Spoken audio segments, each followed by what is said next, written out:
I chose to buy this camera for a few reasons. The first is that I'm going to Japan for a month and I wanted a reliable, lightweight camera that could document my trip well. The A7cii II being mirrorless and lightweight was a big contributing factor when deciding to get this camera.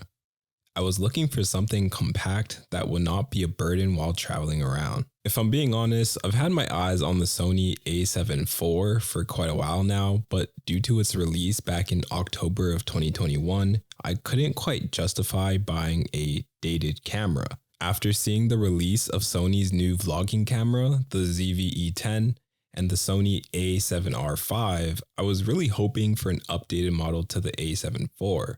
Luckily, soon after, Sony announced this camera, a compact version of the A7 IV with the same 33 megapixel sensor and processor. The A7cii II also received an AI processing unit that provided some enhanced features that the A7 IV does not have. But just like the A7 IV, the A7cii II is a hybrid camera that has great picture and video quality. Having the ability to shoot pictures and videos very well was a non-negotiable for me, so this camera honestly was perfect.